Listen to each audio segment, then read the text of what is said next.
Hi, I'm Rowan. Christmas should have brought us together. Instead, my mother pointed at my wheelchair-bound grandfather and spat, "You're useless. Get out." When I defended him, my father punched me so hard I saw stars. "Take that old man and leave."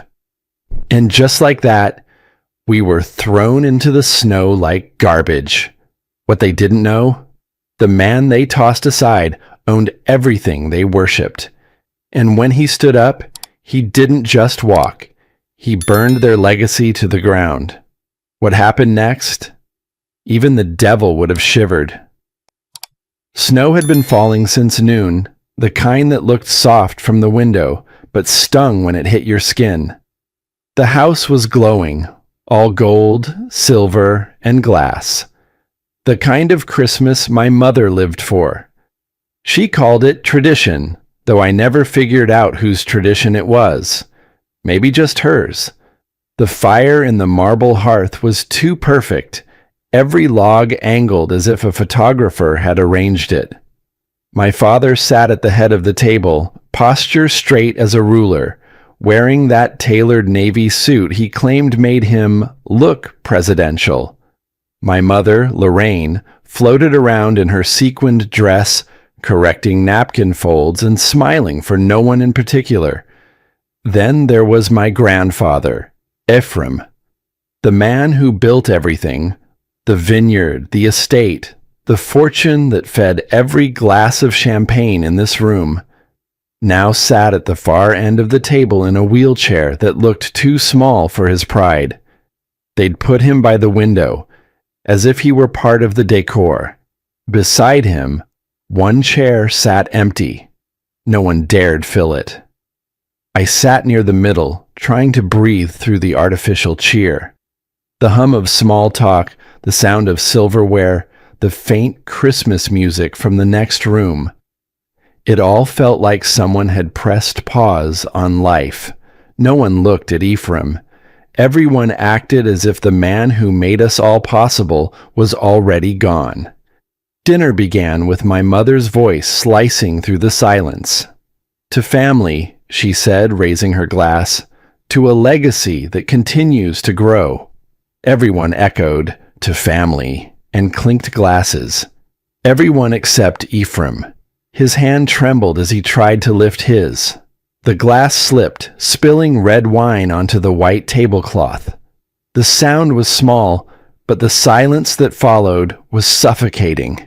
My mother's smile broke. "You're useless," she hissed.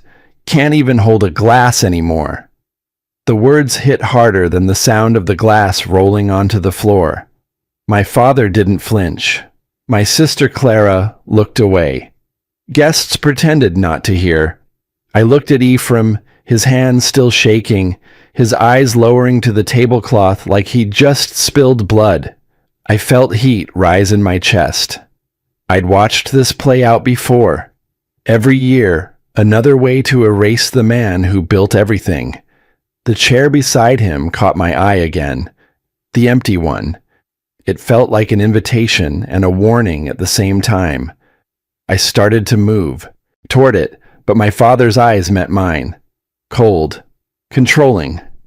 I froze. My grandfather whispered, "Sorry, dear." His voice barely there. That was it. Something in me broke. I pushed my chair back.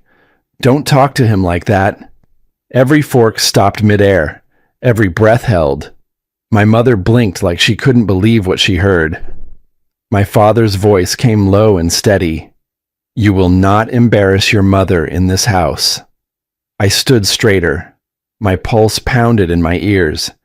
"You already did." The air turned electric. Then came the sound, his fist slamming down. The wine glass toppled again, red streaks bleeding across the white cloth. He stood, towering over me. "You think you're a man now? Then get out. Take him with you." My mother's voice followed, colder than the snow outside. "Take that old man and leave." For a second, no one moved. Then I walked around the table, my footsteps echoing like gunshots in the silence.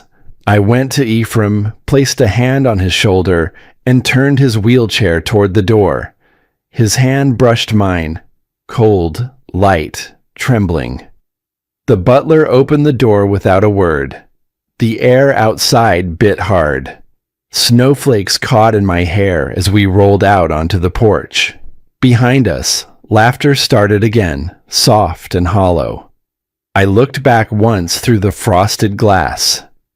They were already eating, pretending nothing had happened. Ephraim's voice broke the quiet. "Let it go, son. Sometimes silence is the only reply." I nodded, though my throat burned. "Maybe," I whispered, but silence never fixed anything. He said nothing more. I helped him down the ramp, the snow crunching under my boots. When we reached the end of the driveway, he stopped and reached into his coat pocket. His hand came out holding a small silver pocket watch, its surface worn smooth. "This clock doesn't lie," he said, placing it in my hand. "Remember that." The metal was warm from his palm, ticking softly, too alive for the night we were in. I didn't understand what he meant, but something in his tone made me grip it tight. We kept walking, the sound of tires in the distance, headlights flashing through the snow like ghosts passing by. The wind stung my face, but I didn't feel the cold anymore. Behind us, the mansion glowed, a golden cage fading into the storm. I looked once more at the lights flickering through the snow, then down at the watch ticking steady in my palm. That was the night our bloodline broke. But bloodlines have strange ways of remembering who truly built them. That thought had barely settled in my chest before his fist connected with my face. It wasn't rage. It wasn't even anger. It was something raw, primal, a flash of red, and then the crack across my jaw. My ears rang. My father's face was above me, contorted into something I didn't recognize. For a second, I thought he'd knock over the table too, just to prove he could. The wine glass exploded on the floor beside me, sharp edges catching the candlelight.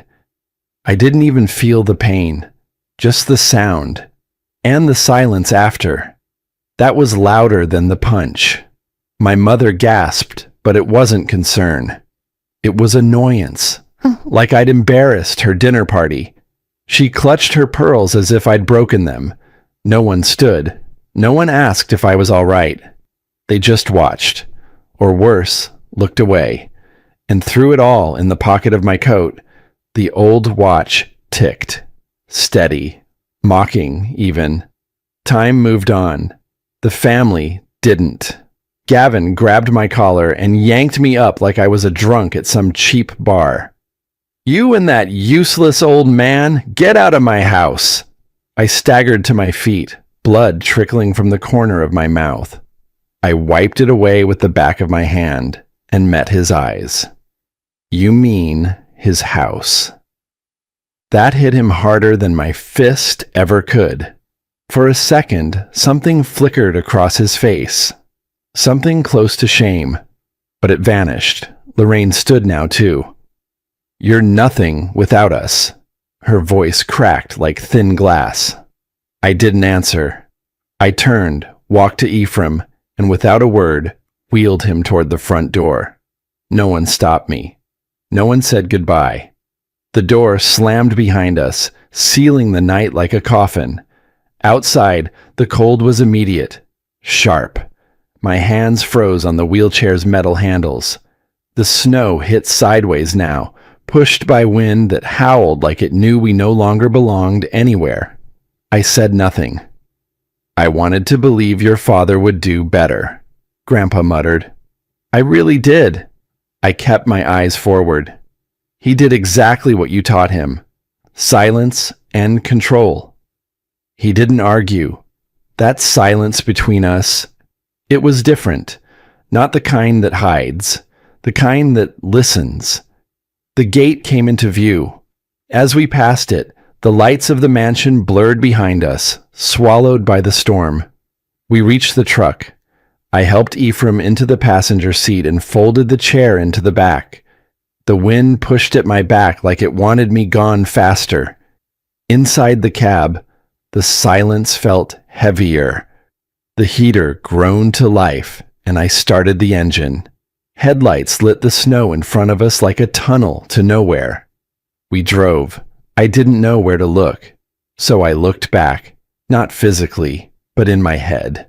Mom's toasts every year, always about legacy, always about building something. But Ephraim's name had disappeared from the speeches long ago. Dad used to pull me aside after dinner. "Be a man, Rowan," he'd say. "Don't let emotion make you weak." Meanwhile, they moved Grandpa further from the table each year, like he was part of the furniture you didn't know what to do with. Every year, I whispered to myself, they built higher walls and buried love deeper beneath them. Ephraim didn't speak. I glanced over. He was staring straight ahead, jaw tight, hands folded. The bruises on my face didn't match the ones in his eyes. His went deeper. We reached the valley. The old vineyard house stood dark but proud. Smaller than the mansion, but real. Honest. I parked.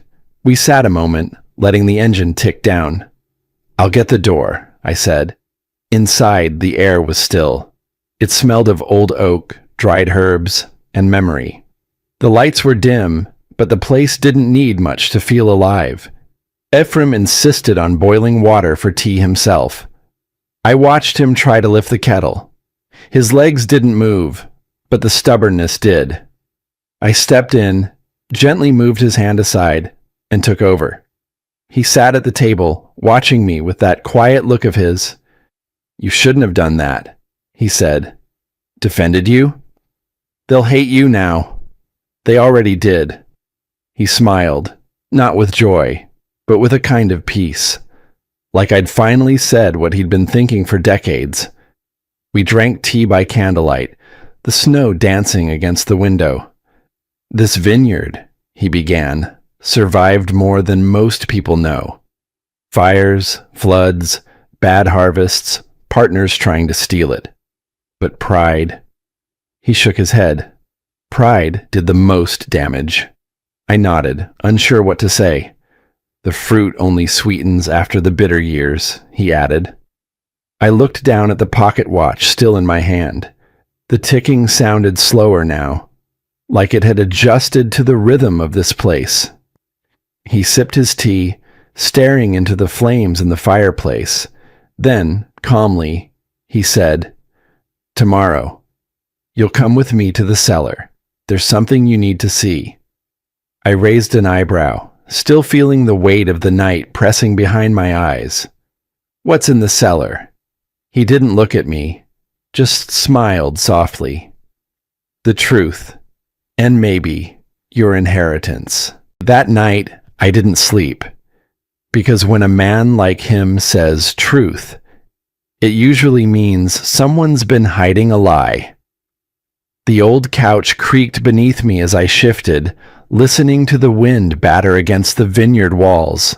Morning sunlight eventually crept in through the frosted windows, laying streaks of gold across the dusty wooden floor. The room smelled of old grapes, dried herbs, and quiet. I sat up slowly, every muscle aching like I'd fought a war. My jaw throbbed. I reached for my phone. Still no messages, no missed calls, just silence. Not even my sister. In families like mine, silence wasn't absence. It was punishment. I walked into the kitchen. Ephraim was already up, dressed in a flannel shirt and reading an ancient copy of the Denver Post, like we hadn't been exiled from our bloodline less than 12 hours ago. "You slept like a stone," I muttered, pouring coffee into a chipped ceramic mug. He didn't look up. When you've lived long enough, betrayal stops feeling like a surprise. The steam from my cup curled into the air. I stared at it for a while, not drinking. Something inside me still refused to settle. 3 Christmases ago. Same table, Same house, different temperature, but only just. It was Lorraine's idea. A grand holiday party with ice sculptures, a harpist, gold-rimmed china, and carefully curated guests from Gavin's business circles. Invitations had been sent out a month in advance. Everyone got one, except me. I only found out because my sister accidentally sent a group text about the catering truck arriving. When I showed up, the valet didn't recognize me. He almost sent me around back with the servers. Inside, the entry board displayed names in fancy cursive, hosted by Gavin and Lorraine Durrell, with special thanks to family, but no mention of mine, not even my initials. It wasn't a mistake, it was erasure. At one point during the evening, a man from Gavin's investment firm mistook me for staff, handed me his coat. I looked over at Lorraine, expecting her to correct him. She smiled instead. Didn't say a word. I handed the coat to someone else and walked out onto the balcony. That was the night I first realized my place in the family wasn't just lower. It was off the board. The coffee was bitter. I finally drank. "Do you remember the year Dad wouldn't let us toast?" I asked, not looking at Ephraim. He nodded. "The Generation of Excellence speech." "Yeah, that one." We were all seated, the wine poured by one of Dad's assistants, like always. Everyone's glass full, except mine and Ephraim's. I reached for the bottle, but Gavin beat me to it. "Don't," he said, smiling wide for the guests. "It's not for you two." The table laughed, that awkward, tight-chested kind of laugh people use when they know something's wrong, but don't want to be the one to say it. Ephraim had just looked down, folded his napkin, and nodded like he didn't hear. But I saw the way his hand clenched. "He wasn't weak," I said aloud. "He just didn't want to give them the satisfaction." Ephraim folded the paper and finally looked at me. "You knew they were cutting us out a long time ago, didn't you?" He didn't answer at first. Then he nodded. "I wanted to believe blood was enough," he said. "Turns out, blood's the first thing they spill when they feel threatened." It landed harder than any punch. Because it was true. Christmas night wasn't an eruption. It was a finale. Years of careful pushing, subtle smears, withheld affection, none of it random, all of it planned. He gestured toward the window. The vineyard sloped quietly under a light coat of snow. Rows of bare vines stood like skeletons in the cold morning. "See those?" he said. "Every winter they look dead, but the roots stay alive, waiting. Waiting for spring," I finished. He nodded. "That's us." For the first time in days, I smiled. Not big. Just enough to know I still could. We weren't discarded. We were replanted. I pulled the pocket watch from my coat and held it to my ear. Still ticking. The sound didn't feel haunting anymore. It felt like a reminder. A pulse. "The clock doesn't lie," I whispered, not to him, but to myself. Ephraim pushed his chair back slowly, stood, shaky but proud. "Let's go to the cellar," he said. I paused. "Now?" He nodded. "It's time you learned why I never fought back." I stood too, heart thudding like I was about to open a door that couldn't be closed again. "What do you mean?" He looked at me square in the eye, voice low and even. "Because some battles aren't won in public. They're won in silence." I followed him down the narrow staircase, my boots creaking against the old wood. The cold thickened as we descended, the light from above growing dimmer with each step. The scent of oak barrels and thyme hung in the air, musty, still, with a faint sharpness of fermenting grapes. The cellar stretched longer than I remembered. Rows of casks stood like silent sentinels. Near the back wall, tucked between two heavy wine racks, sat a worn mahogany desk. The kind you'd expect to find in an old study, not a wine cellar. And behind it, an iron-bound chest. Ephraim reached into his coat pocket and pulled out a small brass key. His hand trembled slightly, but the lock clicked open without resistance. The lid groaned as it opened, revealing a folder no thicker than a few bills. Yellowed, faintly curled at the edges. He took it with care, like a priest lifting a relic. "These are the papers they think don't exist," he said, not looking at me. He moved toward the desk and laid the folder flat, then slowly opened it. My name stared back at me.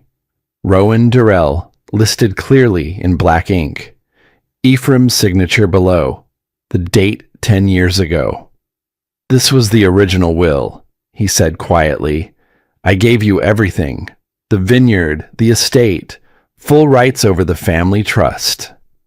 I stared at the page like it had teeth. "But it's not the will they have on file," he continued. "A year later, Gavin and Lorraine came to me. Said it was a minor update. Something about taxes. I didn't question it. I signed." His hand flipped to the next page. A version of the same document. But this time, the heir section was different. My name was crossed out, replaced by Gavin and Lorraine Durrell. I didn't speak. Couldn't. "They manipulated me," he said. "Not forged. Worse, they twisted my trust. That's harder to fix than ink." My throat tightened. "They didn't just cut me out of the family. They erased me from history." Ephraim nodded. "Paper makes powerful ghosts, Rowan, but ghosts can speak, if you know where to knock." That line stuck to my ribs. It would haunt me more than any threat ever could. He sat on a nearby barrel, sighing like the weight of a decade settled on his shoulders. After I retired, Gavin had his legal team draw up forms every few weeks, always in a rush. "Just sign here, Dad. It's routine." I didn't read every word. I trusted him. He looked at me. "They made it easy. Slipped things in. Called it simplifying the estate. I didn't see it coming." I remembered visiting that summer. I drove 2 hours to see him. The security guard stopped me at the gate, said my grandfather was resting. I waited an hour in the car and left. Now I knew. He wasn't resting. He was locked out, just like me. I gripped the pocket watch, the cold metal digging into my palm. The ticking grew louder, like it knew the truth too. "The clock doesn't lie," I said, more to myself than him. Ephraim didn't flinch. He watched me, steady and silent. "I want to burn it all down," I said. "But if I fight them now, they'll bury me just like they buried you, in paperwork and silence." Ephraim's eyes flickered. "Then don't fight them. Make them come to you." I blinked. "What?" He reached into the desk drawer and pulled out a sealed envelope. Thick, heavy, addressed in neat cursive to the Durrell Estate Board of Trustees. "I wrote this years ago, never mailed it. I wanted to see who'd push far enough to cross the final line." I stared at him. "You planned this?" He shook his head. "No, I prepared for it." There was a calm power in that answer. He hadn't been waiting to strike. He'd just made sure that when the moment came, he'd have truth in his corner. He stood again, slower this time, and looked around the cellar like he was memorizing it. "This place was built by hands that believed in something," he said. "They're gone now, but belief doesn't die with the builder." He handed me the envelope. "Tomorrow, we go to the city. You deliver this yourself." I nodded, my grip firm. "And then what?" He looked at the pocket watch, ticking rhythmically between us. "Then time does what it always does, exposes liars." I slid the envelope into my jacket pocket just before we left the cellar. The weight of it wasn't physical. It was the knowledge inside. That letter was more than parchment and ink. It was proof. It was betrayal. And it was the first move in a war that had waited far too long to begin. By the time we reached the edge of Denver, the morning sun had melted most of the frost off the windshield. Ephraim sat beside me, quiet, his gaze fixed on the buildings rising like jagged teeth from the horizon. The highway hummed beneath us, but my thoughts were louder. "I've walked into boardrooms where fortunes were made," I murmured, mostly to myself. "Negotiated contracts with men who could kill deals with a nod. But this feels like I'm walking into a firing squad." Ephraim didn't turn to look at me. He simply said, "Calm men frighten liars." That was all he offered. That was enough. We pulled into a parking garage on 17th Street. From there, it was a short walk to Durrell & Sons Legal, the same firm that had represented our family for 2 generations. Ironic, really. The very firm paid to protect the family legacy was now the place where I'd deliver the first nail in its coffin. Inside, the lobby smelled like leather and wealth. A young receptionist glanced up as we approached. Her polite smile faltered when she saw Ephraim. "I need this delivered to the Board of Trustees," I said, placing the sealed envelope on her desk. "Effective immediately." She hesitated, eyes dropping to the name scrawled in sharp pen across the seal, Ephraim Durrell. Without a word, she picked up the phone. A moment later, a heavy-set man in a tailored gray suit stepped out of a side office. His nameplate read Malcolm Keene. He looked like he hadn't seen the sun in months. "Mr. Durrell," he stammered, his voice shaky. "We thought you were dying?" Ephraim finished for him. "You'll wish I was." He pushed the envelope across the counter. Keene took it with both hands, like he was holding a live grenade. I said nothing, but I saw the sweat bloom behind his ears. We didn't wait. We turned and walked out the same way we came. A block away, we ducked into a small cafe Ephraim used to frequent before retirement. The waitress, an older woman with sharp eyes and no-nonsense energy, recognized him instantly and brought us coffee without a word. Steam curled between us. I broke the silence. "Do you ever regret not fighting back sooner?" Ephraim stirred his coffee slowly, letting the spoon tap once against the side of the cup. "Regret is a rich man's hobby," he said. "I preferred patience, and patience buys power." I leaned back, trying to understand him, not just as my grandfather, but as the man who let his own son strip him of everything, and waited. "They built everything on paper," he said. "Let's see how they handle paper fighting back." That was when my phone buzzed. I glanced down. Clara. My thumb hovered, then pressed. "Hello?" Her voice was frantic. "What did you do?" I didn't answer.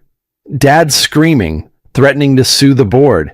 He said you filed something, some kind of letter. Rowan, what the hell is going on?" I heard noise in the background, voices raised, glass breaking. "The will's being reviewed. They said Ephraim changed it. He's losing control." She paused. "Is it true?" I swallowed hard, then said softly, "He's not losing control. He just never really had it." I ended the call. Ephraim didn't need to ask. I nodded once. The fuse is burning. We stayed in that cafe another hour. Neither of us spoke much. The storm had started, but for now, we were in the eye of it, everything eerily still. Outside, snow began to fall again. Not the harsh, blinding snow of Christmas Eve. This was gentler, quiet, a blanket, not a weapon. It softened the city's edges, gave the illusion that things were calm. Ephraim placed a hand on mine. "Don't get comfortable. The real war starts when they realize they've already lost. I didn't respond, just stared out the window, watching the flakes melt on the glass, the tick of the pocket watch faint in my coat. As we stepped out onto the sidewalk, heading back toward the garage, a black car rolled slowly to a stop across the street. Tinted windows, sleek body, expensive and quiet. It didn't belong in this neighborhood. The rear window lowered an inch. Inside, I saw him, Gavin. He wasn't yelling this time. He wasn't slamming fists or shouting insults across a dining table. No, now he was quiet, focused. The kind of silence that precedes something cruel. He leaned forward just enough to whisper to his driver, "Find out what's in that letter, and make sure neither of them leaves town." That same night, after the cafe and after Gavin's car disappeared into the Denver fog, I drove us back to the vineyard. No words were exchanged. Ephraim just stared out the window like he was counting shadows. I didn't sleep. Again. By the second evening, things felt still. Too still. I took a walk through the vineyard alone. The snow had stopped falling, but it clung to the skeletal vines like frostbite on bone. Under the dim moonlight, they looked more like scars than crops. Ephraim stood on the porch behind me, his coat buttoned high. He didn't speak until I came back up the steps. "It's quiet," I said, almost daring to feel peace. He shook his head. "That's the sound before a storm." A second later, my phone started buzzing. First, an email from the Bar Association. Notice of temporary suspension pending review. Then 3 missed calls from my old firm, a voicemail from the managing partner. "You need to clear this up immediately. We can't be dragged into this." And then the headline that made my stomach turn cold. Durrell family heir accused of exploiting ailing patriarch. Legal war erupts over estate. A local news station played a clip from Gavin's interview. He was polished, even wore a subtle navy tie, the one he always saved for crisis PR. "We've done everything we can to care for my father in his final years," he said to the camera, voice trembling in just the right places. But unfortunately, some people, even family, see illness as opportunity. They aired blurry footage of me walking into the law firm. The angle made it look like I was sneaking in. Ephraim turned off the TV. I just sat there, staring at the black screen like I could burn a hole through it. "They're faster than I expected," he muttered. I picked up the remote and slammed it against the floor. Pieces scattered. "They're destroying me, Grandpa. Everything. My license. My name. I'm done." He didn't flinch, just looked at me, calm as ever. "Let them. A lie needs to run fast before the truth catches up." That didn't help. Not right then. Not when the people I'd worked with for years were suddenly forwarding statements to the press saying no comment. Not when reporters were already circling our gate. I stormed outside. Ephraim followed slowly. The vineyard stretched in front of us like a battlefield buried in snow. "Do you know why we cut back the vines in winter?" he asked quietly, as we stopped at the edge of the field. I shook my head. "Because the branches have to bleed before they grow stronger. You cut away the dead weight, the disease, the lies. That's how the sweet fruit comes back." It should have sounded like one of his metaphors, old man wisdom. But standing there, hearing him say it like that, it landed. He wasn't talking about the vineyard. He was talking about me. The next morning, a knock came at the door. A courier. I signed the form, opened the envelope. A restraining order, filed by my own father. Effective immediately. I wasn't allowed near the estate or any Durrell-owned properties. Just like that, I was legally erased from the places I'd spent my entire life trying to earn a place in. That afternoon, messages trickled in. Former colleagues, classmates, even Clara, cold, brief, apologetic in tone, but not in meaning. Sorry, we need to pause communication until the matter's resolved. Hope this all clears up for you. Best of luck. People have a way of rewriting history when it benefits them. I sat at the kitchen table, letter in hand, heart numb. They've taken everything, I said to Ephraim, my name, my work, my dignity. He set down his teacup, then pulled a small USB drive from his coat and slid it across the table. Not everything. You still have the truth. And me. I looked down at the drive. What's this? Proof, he said. Emails, documents, audio files, all of it. Every lie they ever told. Documented. It sat in my palm like a weapon. I stared at it, then at the pocket watch resting beside it. Truth and time, one in each hand. I stood up, not in rage, but in silence, walked out the front door and into the snow-covered yard. I dropped to my knees, not from weakness. I just needed the earth, the cold, something real. They'll never stop, I whispered, gripping the drive tight. Ephraim stepped beside me, not speaking at first. Then finally, neither will you. That's when I felt it. Not vengeance, not rage, but resolve. Like something inside me had finally stopped asking for fairness, for justice served cold and clean. I wasn't waiting anymore. I rose slowly, pocketing the USB beside the watch. 2 truths ticking in time. That evening, as the sun faded behind the hills, I sat across from Ephraim one last time. If they want a war, I said quietly, I'll give them one, but I'll fight it my way. He gave a small nod, like he'd been waiting for that. Then let's make sure you win it. The next morning, I didn't wake up to sunlight.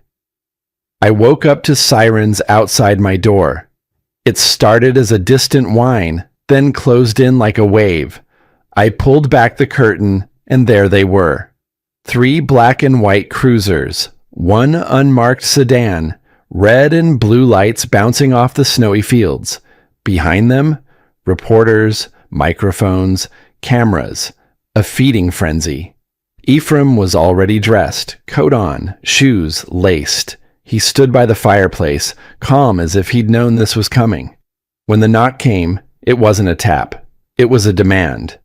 2 officers, one held a folded piece of paper, the other, hand already resting on his belt. Rowan Durrell? I nodded.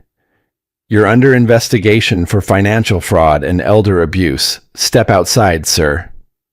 My throat tightened, but Ephraim didn't move from where he stood. He met my eye and spoke with measured weight. Do as they say. The truth doesn't panic. I didn't fight. I didn't argue. I let them handcuff me on my own porch. Cameras flashed like fireworks. The click of metal on my wrists was louder than any headline that followed, but the headlines came fast. By noon, I was the nation's favorite villain. Greedy grandson exploits aging patriarch, arrested outside family estate. Inside the cruiser, I stared straight ahead. The vineyard grew smaller in the rearview mirror. Familiar rows blurred into the gray distance. They wanted to bury me. They forgot I've been underground before. At the station, the questions came in waves. Relentless, rehearsed, loaded. Fake bank transfers. Forged emails with my signature. Edited audio clips. One that made it sound like I was threatening Gavin. It wasn't just revenge. It was a full-blown rewrite of reality. Gavin's money had bought scripts, actors, and a stage. Now I was the lead in a play I never auditioned for. After hours of interrogation, they released me, pending further investigation. A lawyer, paid for quietly by Ephraim, stood at the curb, waiting. I didn't speak the whole ride home. When we pulled up to the farmhouse, the sky was already darkening. The world had flipped while I was gone. Ephraim was at the table, laptop open, glasses on. When I stepped inside, he didn't look up.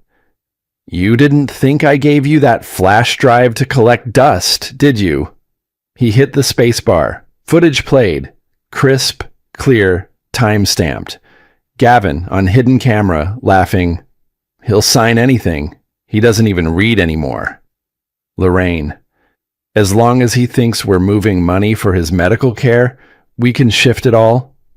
Gavin again. "Rowan's too emotional to play this game.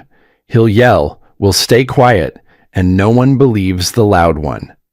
I stood there, frozen, not in disbelief, in purpose. "We don't send this to the media," I said. Ephraim raised an eyebrow. "No? No. Let them keep talking. Then, we let the proof talk louder." We stayed up all night. No shouting, no plans of vengeance, just silence and strategy.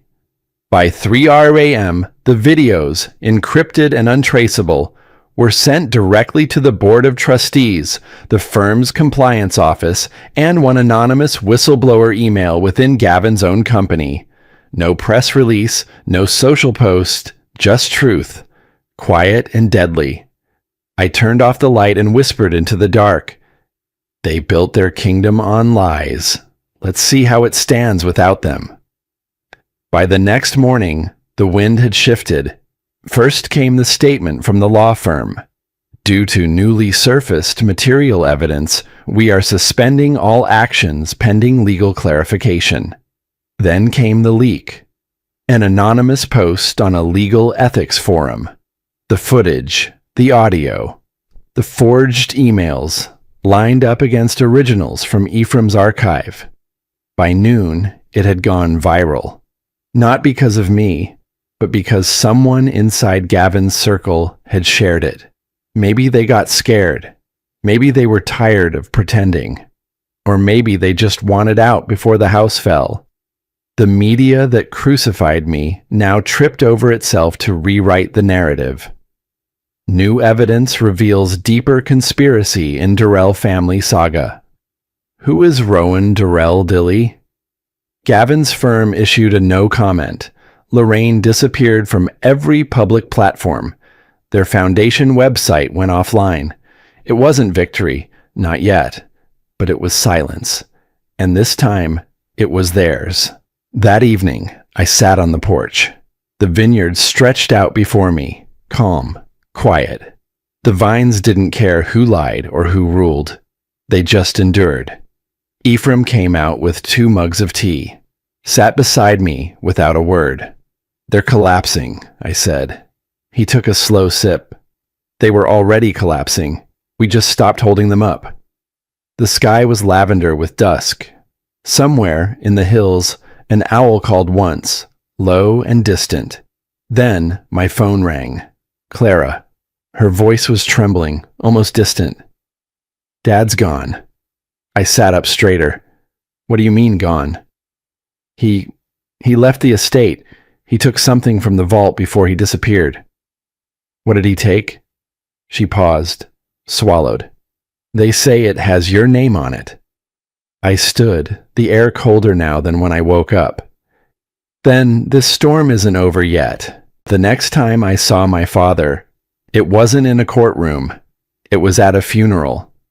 A cold rain drizzled over Denver as we pulled up to the cathedral. The stone arches stood like solemn guards, weathered but unshaken. Bells tolled slowly, their echoes hollow, like a memory you try to forget but can't. I stood in the entryway for a long minute, coat dripping, the collar turned up more out of habit than style. Ephraim was beside me in a wheelchair again, not because he needed it, but because perception still mattered.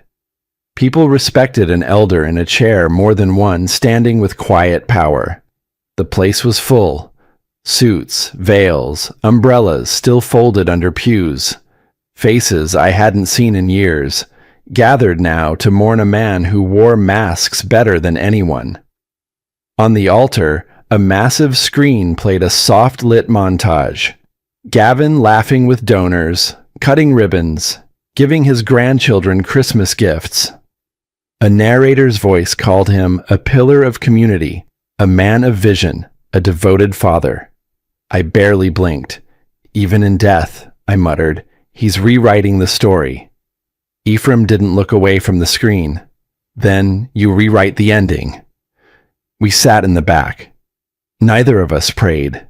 The eulogy dragged on. Too polished, too choreographed. No one cried.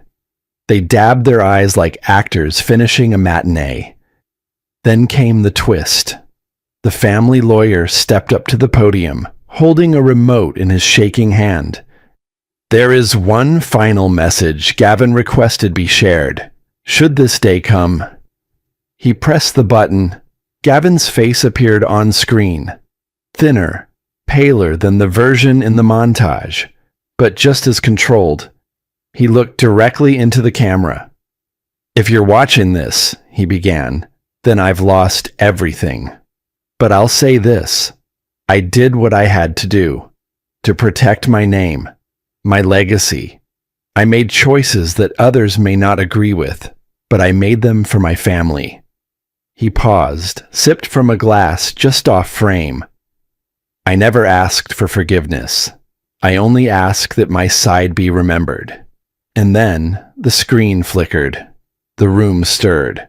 A few heads tilted. The video resumed, but the tone had shifted. The same camera angle, same room. But Gavin now slouched, tie loosened, drink half spilled. He muttered into the camera, unaware it was still rolling. He signed whatever I gave him. Old man didn't even ask. And Rowan, he had his chance. Too soft. Always thinking with his heart. Never learned. If you want to stay on top, you've got to cut below the belt. Laughter. His. Lorraine's voice, faint in the background. You think they'll ever find out? She asked. Doesn't matter. By the time they do, I'll be too far gone to care. Then another voice, Ephraim's, clear and calm. You forgot, Gavin. You left the camera running. The room fell dead silent. A gasp echoed from the front pew. Lorraine dropped her purse. Her head fell into her hands. Reporters fumbled with phones, trying not to be obvious. I stood, not in anger, not to grandstand, but because someone had to. They said I exploited a dying man, I said, eyes scanning the room. Said I forged papers, threatened family. But you all saw what truth looks like. It doesn't yell, it just waits. I looked at the screen. My father's image froze on the last frame. Half smile, full lie. He told the world I was a thief, I added, but truth doesn't rot. It outlives us. I didn't speak again. I didn't need to. Ephraim sat still, eyes closed, as if listening for something beyond words. By nightfall, it was everywhere. The confession, the glitch, the scandal. News anchors stumbled through headlines trying to undo weeks of spin. Video bombshell rocks Durrell funeral.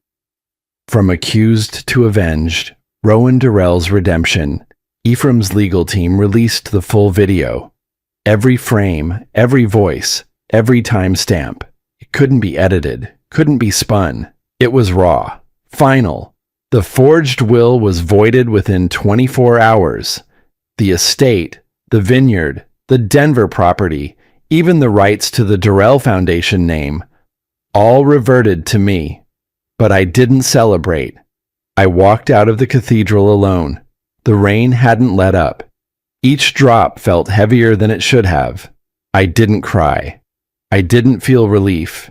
Just quiet. I won, I whispered to no one. So why does it feel like I buried more than one man today? Behind me, Ephraim's voice came like a slow echo. Because you didn't just lose a father, Rowan. You lost the illusion of one. Outside, wind whipped along the marble steps. I reached into my coat and pulled out the old pocket watch. The one Ephraim gave me that night in the cellar. It ticked, steady, unshaken. You were right, Grandpa, I said under my breath. Time exposes liars. I didn't pocket it again. I let it tick in my hand. That night, back at the vineyard, we sat by the fire.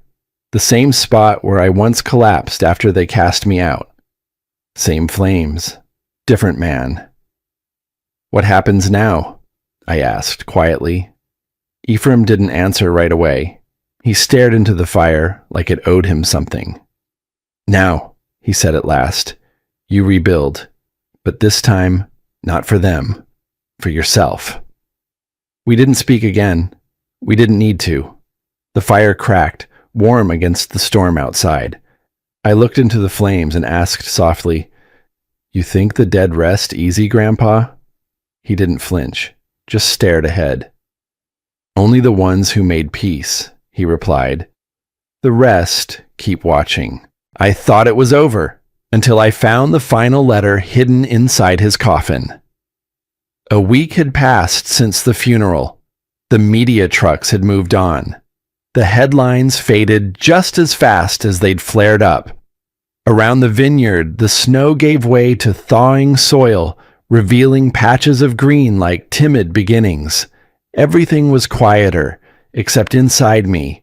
Days were filled with paperwork, settlement meetings, and the occasional handshake from someone who used to avoid eye contact. I managed the daily affairs of the estate. Ephraim rested more, still sharp, but his energy dipped like the end of a long harvest. We didn't talk much, but he always noticed. You look like a man still waiting on a verdict, he said one evening, as we shared leftover soup by the fire. Maybe I am, I replied, not knowing from who or what. That night, Clara arrived unannounced. She looked different, softer, not broken, just tired in a way I understood. She held out a small envelope sealed in black wax. They found it in Dad's coffin. The lawyer said it was addressed to you. I stared at it for a moment. My fingers brushed the wax seal, the old family crest barely legible beneath time and pressure. I broke it without ceremony. Inside, a single sheet of thick paper, my father's handwriting, slanted, precise, proud even in its final breath. Rowan, I spent my life trying to prove I wasn't weak like my father. Or you. But I see now I mistook kindness for weakness. When I hit you that night, I wasn't punishing you. I was punishing the part of me that never learned to love without control. You are stronger than I ever was. Take care of the vineyard. It deserves a better man than me. Dad, I read it once. Then again. My hands didn't shake. My eyes didn't well. I just exhaled, a breath that had waited decades to leave. Ephraim found me by the window, holding 2 glasses of wine. He handed me one and stood beside me in silence. We watched the vines outside, their outlines silvered by early frost. What did he say? He asked quietly. He finally told the truth. And does it change anything? Maybe not the past, but it changes me. We didn't toast. We just sipped like men who'd seen too much to waste time pretending. Later that night, I walked out into the vineyard, the letter folded in my coat. The cold didn't bother me. I stopped by a vine near the center of the field, the same one Ephraim once stood beside when he taught me about roots and frost. I knelt, dug a shallow hole with my hand, and placed the letter inside, covered it gently. Let something good grow from this, I whispered. As I stood, the pocket watch in my coat clicked once, louder than usual, like it had been holding its breath too. Weeks passed. Spring crept in like an old friend returning home. The vineyard woke up. New shoots, new workers, new rhythms. The media moved on to fresher scandals. We opened the tasting room again. First time in years. We called the new wine line Second Harvest. At the opening ceremony, I said a few words. Nothing grand. Some inherit money, others inherit silence, but the best inheritance is the courage to start again. They clapped, quietly, respectfully. No cheers, just warmth. Later that evening, I walked to the far edge of the field alone. No fanfare, no flashbulbs, just the sky, the vines, and that quiet ticking in my pocket. I looked up at the stars. Time exposes liars, I said softly, but it also forgives survivors. A breeze stirred the vines. For a second, I swore I heard them answer. I smiled and walked back home. Grandpa was right. Silence doesn't mean weakness. Sometimes it's the sound of winning.